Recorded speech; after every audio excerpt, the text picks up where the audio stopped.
Hello mga ka-sweets! Ito pala yung order ko last September 13. Ngayon ko lang siya ma-edit.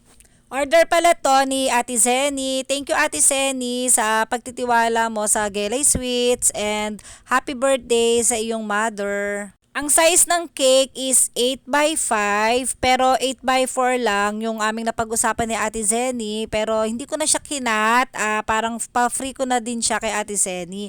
At saka money cake din kasi to, kailangan medyo mataas yung cake kaya medyo tinaasan ko na talaga siya. Ang feeling na nilagay ko ay dolce de leche at syempre medyo kinapalan ko yung feeling nito dahil hindi na nga ako cut ng cake dyan. Medyo makapal yung pagitan. Bali, naging 2 layer lang siya. Usually kasi ginagawa ko dito is 4 layers.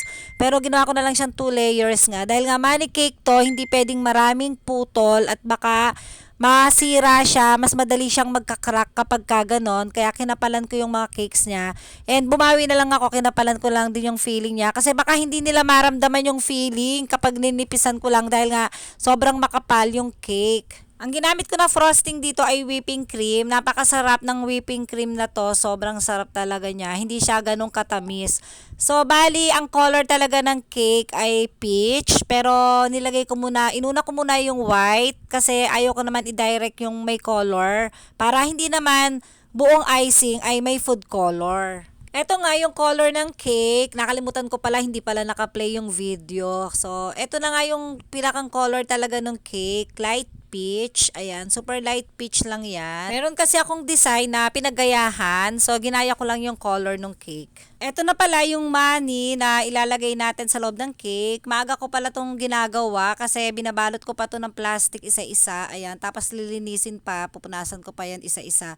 So, eto lang nga, ni-roll ko lang siya sa sagoy straw. Ayan, madali lang to. Ganito yung process na ginagawa ko kasi hindi talaga to mag-fail. Malabong mag-fail yung ganitong process ng paggawa ng money cake. Buti na lang pala, hindi ko pa nakakat yung cake. Nagkamali ako na doon ko siya ikakat. Hindi, mali, hindi kasi yon yung harap. Dahil meron ako dito, kung mapapansin nyo, hindi pantay yung cake board ko dyan. Mas maluwang yung harap. So, yun dapat dahil doon ilalagay yung name ng birthday celebrant. So, eto, kinakat ko lang yan. Binabakatan ko lang yan ng square. Then, at saka ko yan ikakat. So, mas madali para sa akin yung ganyan. And then, ayan, ikakat ko na lang siya para hindi ako mahirapan. Medyo napalaki nga yung pagkakakat ko dyan. Nakita nyo, medyo malalim. Sumobra naman yung lalim. So, ang ginawa ko, tinapalan ko ulit siya ng yung cake ulit na pinutol ko. Binalik ko yung kalahati nun. And then, ayan, lalagyan ko lang yan ng ganache para hindi maging madumi yung pera. Sa mga gumagawa din ng cake dyan, ayan, ganitong process ang pinakamadali sa money cake and siguradong hindi to papalpak talaga. Pinatigas ko lang dyan yung ganache para pag ginalagay ko yung pera, eh hindi na didikit yung plastic do sa ganache. So, ayan, okay na. Nilagay na natin yung money. Nilagyan ko lang yan ng straw sa gilid para paghila, very smooth lang. Ayan, nakalagay na nga yung money natin dyan. So, nakita nyo naman, napakalinis ng pagkakalagay, diba?